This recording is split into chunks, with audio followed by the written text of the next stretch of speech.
উনি হলেন বনি ইসরাইলের জলিলুল কদর পয়গম্বর মুসা আলাইহিস সালাম 6 লক্ষ উম্মত নিয়ে আসতেছেন আপনার সাথে দেখা করার জন্য। আল্লাহ বলেন, হঠাৎ করে আমি তাকায় দেখি নবীগণের কাফেলা আসা শুরু হয়ে গেছে।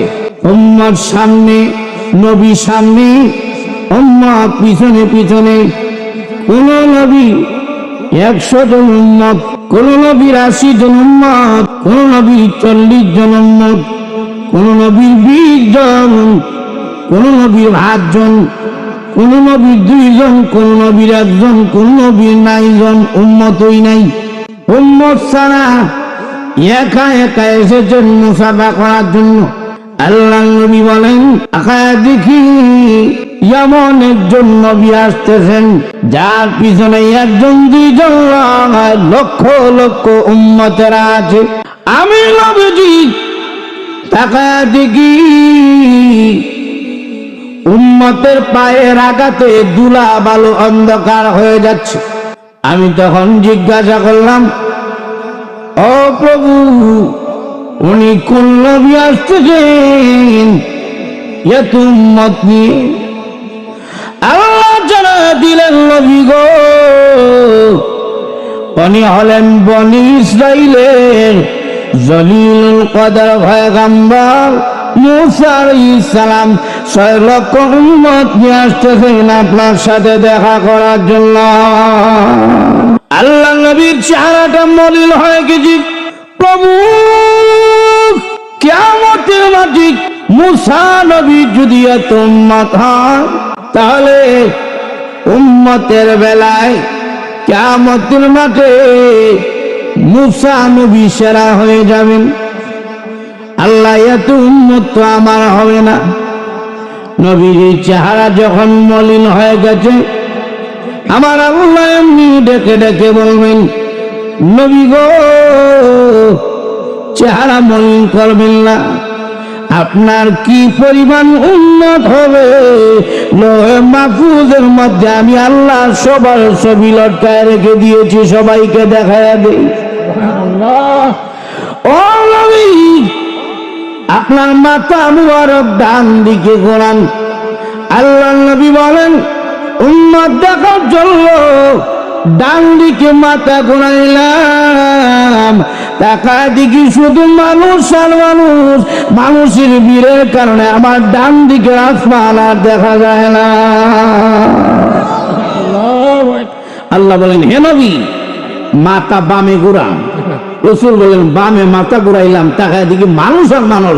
মানুষের জন্য বামের আসমানও দেখা যায় না। ও নবী,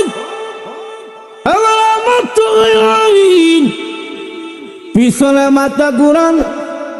নবীজি বলেন, পিছনে মাথা ঘুরাইলাম, তাকায় দেখি শুধু মানুষ আর মানুষ। মানুষের ভিড়ের কারণে পিছনের আসমান দেখা যায় না। আল্লাহ বলেন, নবীজি, উপরে মাথা ঘুরান।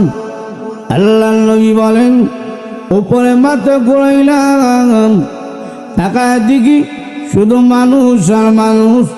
মানুষের ভিড়ের কারণে উপরের আসমান দেখা যায় না।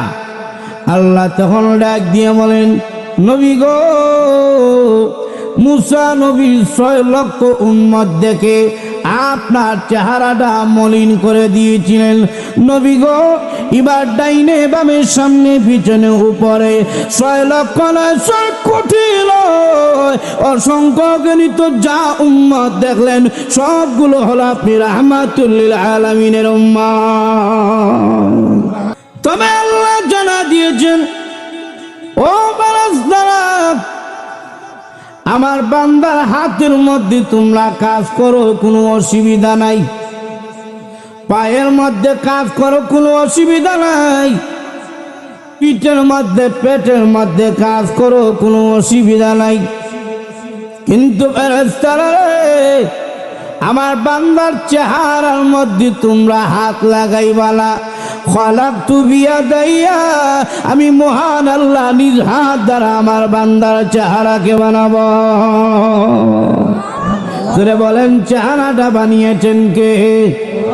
আরো জোরে বলেন চেহারা বানাইছেন কে? আল্লাহ রাব্বুল আলামিন নিজ হাত দ্বারা মানুষের চেহারা বানানোর কারণে এই মানুষের চেহারার মতো আল্লাহ আর কোন চেহারা সুন্দর বানান নাই। আল্লাহ রাব্বুল আলামিন বলেন, দুনিয়ার মানুষেরা তোমরা একটা পাখির দিকে তাকায় বলো, পাখিরে তুই বড় সুন্দর। একটা হরিণীর দিকে তাকায় বলো, হরিণী তুই বড় সুন্দর। একটা বাঘের দিকে তাকায় বলো, ও বাঘ তুই বড় সুন্দর।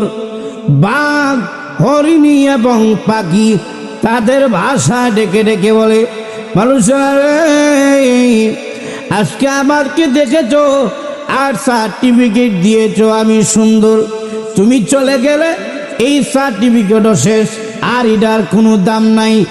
আমার সুন্দরের কথা তুমি বলতেছো, এই বলার কোনো ভ্যালু নাই। কিন্তু শুনে রাখো ও মানুষের দলেরা, আল্লাহ যে তোমাদেরকে নিজ হাত দ্বারা বানাইয়া এত সুন্দর করে বানাইছেন, কিয়ামত পর্যন্ত মহান আল্লাহ রাব্বুল আলামিন কোরআনে সার্টিফিকেট দিয়ে দিয়েছেন। মানুষ যে সুন্দর সার্টিফিকেট দিয়েছেন কে? আর যখন সার্টিফিকেট দিয়েছেন কে? লাকাদ খালাকাল ইনসানা ফি আহসানি তাকওয়িম।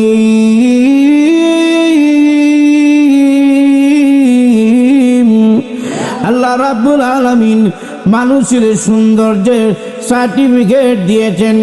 মানুষকে আল্লাহ নিজ হাত দ্বারা বানানোর কারণে প্রতিটি মানুষের মধ্যে মহান আল্লাহ তাআলা আলাদা আলাদা গঠন রেখে দিয়েছেন। এখানে সামনের কাতারে আমরা তিনজন, দেখুন তো একজনের চেহারার সাথে আর একজন মিলে না, মিলে নাকি? এক বাবার কোলে একটা, দুইটা, তিনটা, 7টা সন্তান জন্মগ্রহণ করে, কিন্তু মা বাবার পেশ লাগে না। আব্দুল করিম আব্দুল করিম ওই, আব্দুল সত্তার আব্দুল সত্তার ওই, কোনোদিন পেশ লাগে না। আল্লাহ নিজের হাতে বানানোর কারণে আলাদা আকর্ষণ আল্লাহ রেখে দিয়েছেন। লক্ষ্য করে দেখেন, অমুকের একটা সুন্দর ছেলে আর বাপের ছেলেটা হইল কালো, অন্যের উলাডারে চা খাওয়ায় না, কিন্তু নিজের ছেলের পিছনে মা বাবা অনেক মেহনত করে। দেখে না, ও কালো কালো সন্তান যদি হয়, কালো সন্তানের মধ্যে মহান আল্লাহ এমন আকর্ষণ রেখে দিয়েছেন, অন্যের ছেলেকে একটা চাও খাওয়ায় না, বিস্কুটও খাওয়ায় না, কিন্তু নিজের সন্তান যদি কালো হয় তার মধ্যে এমন আকর্ষণ রেখে দিয়েছে। বাবা সকালে কাজ করতে যায়, সারাদিন পাথরের কাজ করে, সারাদিন বালির কাজ করে, সারা শরীরের গাম বেবে শরীর থেকে পড়ে যায়, মাথার গাম পা পর্যন্ত যায়, রোদ্রের মধ্যে বাবা কাজ করে, কিন্তু বাড়িতে যখন তার সন্তানের চেহারার দিকে তাকায়, ওই সন্তানের চেহারায় আল্লাহ এমন আকর্ষণ রেখে দিয়েছে, সারা দিনের কষ্ট সন্তানের চেহারার দিকে চাইলে পানি হয়ে যায়।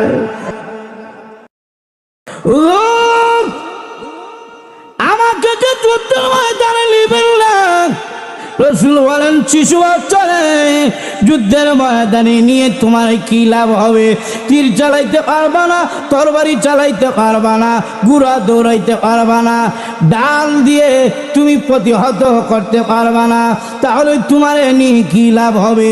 শিশু বাচ্চা এবার যুক্তি দেয়, আল্লাহ নবী গো, জানি আমি কোনো কাজে লাগবো না, কিন্তু আমার মা যখন নাকি চুলার মধ্যে আগুন দিতেন, চুলার মধ্যে আগুন দেওয়ার সময় আগুন ধরাইতে গেলে বড় বড় লাকড়িগুলো আগে দিতেন না, ছোটো ছোটো লাকড়িগুলো আগে দিতেন। কেন? ছোটো লাকড়ি আগে দিয়ে দিলে সহজেই আগুন ধরে যায়। আল্লাহ নবী গো, যুদ্ধের ময়দানে আল্লাহর পক্ষ থেকে বিজয় আনার জন্য আগে যুদ্ধের ময়দানে আবু বকরকে দিবেন না, উমরকে দিবেন না, আলীকে দিবেন না, খালিদ বিন ওয়ালিদকে আগে দিয়েন না। আমি শিশু বাচ্চাকে আগে যুদ্ধের ময়দানে পাঠিয়ে দেন, আমি গিয়ে যুদ্ধের ময়দানে শহীদ হইয়া মহান আল্লাহর পক্ষ থেকে নিয়ামত এনে বিজয় দিয়ে দেয়। জীবন দিলাম, এবার দেখা যায় সবাই খুশি হয়ে গেছে, মাও খুশি, আব্বাও খুশি, আত্মীয় স্বজন সবাই খুশি। আল্লাহ বলেন বান্দারে, কিন্তু জীবন তো তোমারে মা বাবা দেয় নাই, তোমার জীবন তো তোমার আত্মীয় স্বজন দেয় নাই, জীবন দিয়েছি আমি আল্লাহ। শুধু জীবন দিছি তা না, তুমি এখন দুনিয়াতে আইবা। আল্লাহ বলেন তুমি যেই রাস্তা দিয়ে দুনিয়াতে আসবা এই রাস্তাটা হইল শুধু।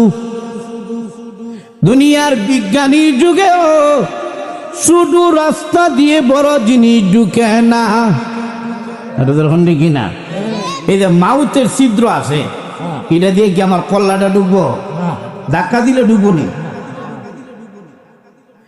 দুনিয়ার বিজ্ঞানের যুগ শুধু রাস্তা দিয়ে বড় জিনিস ঢুকে না।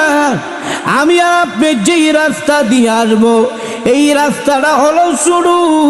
আল্লাহ বলেন দুনিয়ার মানুষেরা রে, আমি আল্লাহ তোমার আসার রাস্তাটাকে সহজ করে দিলাম।